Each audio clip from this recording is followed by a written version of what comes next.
अस्सलामु अलैकुम प्यारे दोस्तों, आज की इस वीडियो में हम आपको जो बताने जा रहे हैं इसको सुनकर आपको यकीन नहीं होगा। आप बहुत ही ज़्यादा हैरान हो जाएंगे कि ऐसा कैसे हो सकता है कि एक दुल्हन ने अपनी विदाई के दिन ही बच्चे को जन्म दे दिया। अब आपके दिमाग में बहुत से सवाल उठ रहे होंगे कि बच्चे की पैदाइश पर दुल्हे के घर वालों ने क्या किया होगा और शादी से पहले या उन्हें कैसे नहीं मालूम चला कि दुल्हन प्रेग्नेंट है।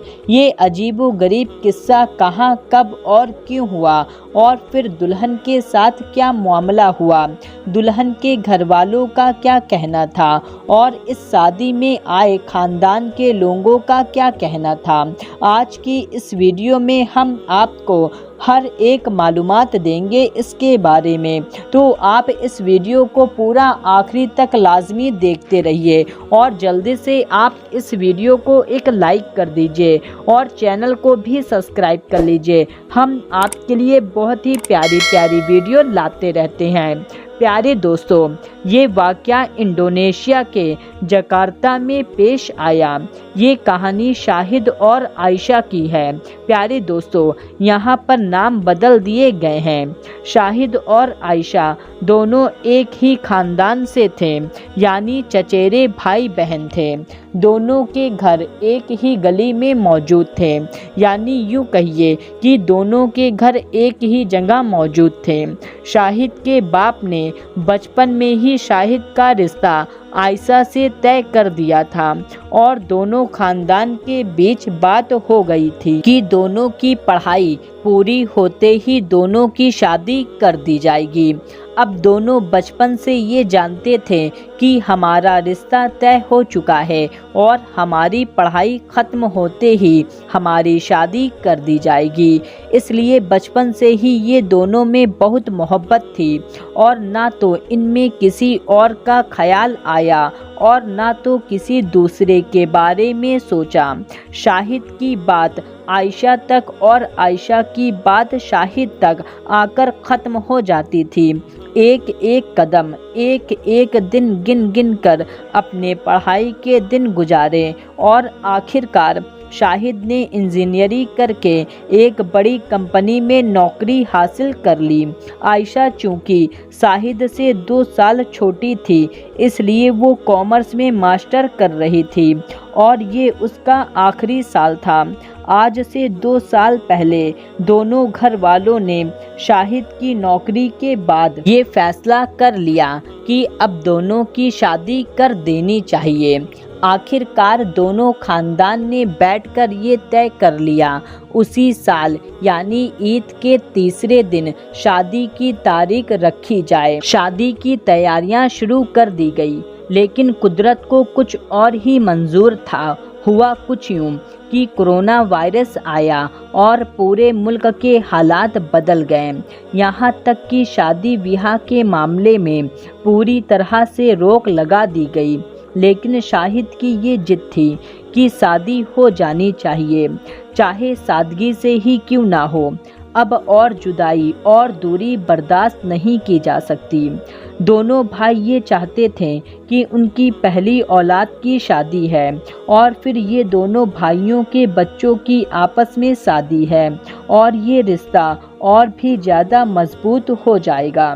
दोनों भाई ये चाहते थे पूरे खानदान की मौजूदगी में ये शादी करें, लेकिन इसके लिए कोरोना वायरस से होने वाले लॉकडाउन ने बड़ी रुकावट खड़ी कर दी। दोनों भाई बैठे, बात हुई, बहस हुई और आखिरकार बात यहाँ आकर रुक गई कि तय की हुई तारीख पर निकाह कर दिया जाएगा और जैसे ही हालात अच्छे होंगे विदाई कर दी जाएगी। लिहाजा 2020 में ईद उल फित्र के तीसरे दिन निकाह कर दिया गया और घर में शाहिद और आयशा के घर के लोग यानी फैमिली के करीबी लोग निकाह में मौजूद थे। निकाह के 3 महीने के बाद आयशा की अचानक तबीयत खराब हो गई। लेडी डॉक्टर ने ये खबर सुनाई कि आयशा 2 महीने से प्रेग्नेंट है। ये खबर दोनों खानदानों पर पहाड़ बनकर टूट पड़ी। मानो सामद आ गई। दोनों घर वाले दोनों को कोसने लगे। जहां इतने साल सब्र किया, वहां कुछ महीने या कुछ हफ्ते सब्र कर लेते तो कौन सी कयामत आ जाती। अब पूरे खानदान में हमारी नाक कट जाएगी। आयशा का बाप आयशा से बहुत ज़्यादा नाराज़ हुआ, क्योंकि ये तो जाहिर सी बात है, बेटी के माँ बाप की इज्जत बहुत नाजुक होती है। अब लोगों को पता चलेगा तो लोग तरह तरह की बात करेंगे। दोनों खानदान के लोगों ने शाहिद और आयशा को खूब खरी खोटी सुना दी।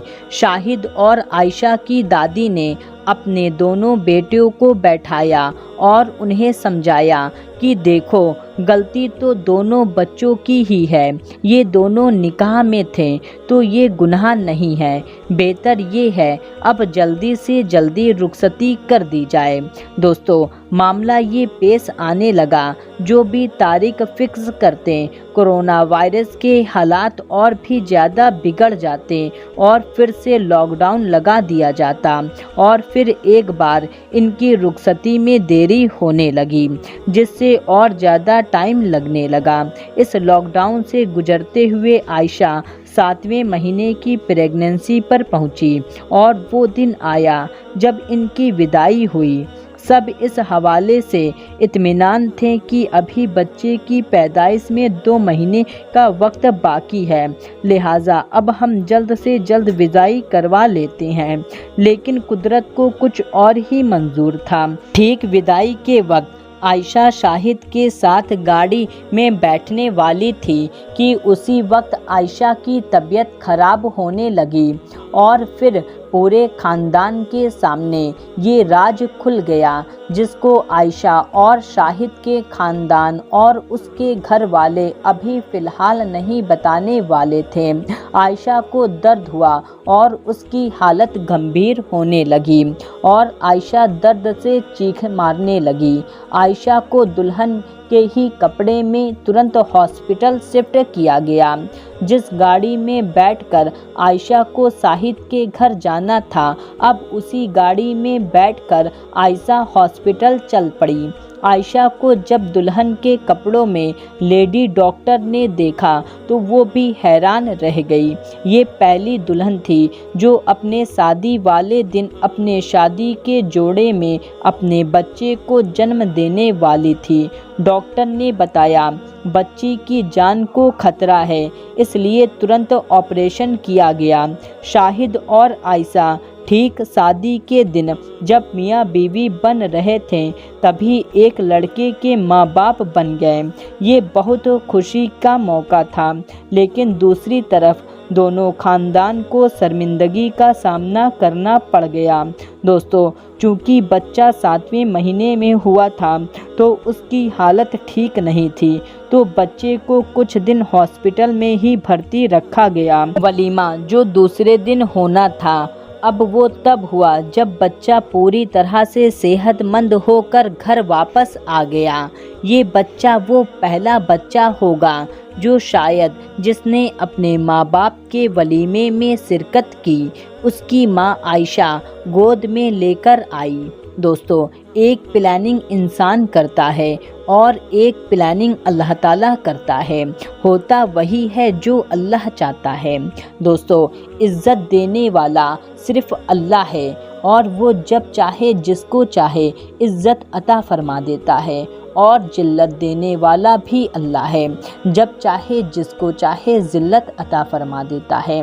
तो दोस्तों, ये वाक़या आपको कैसा लगा कमेंट करके हमको ज़रूर बताएं और इस वीडियो को दूसरों तक भी शेयर कर दीजिए। मिलते हैं तब तक के लिए, अल्लाह हाफ़िज़।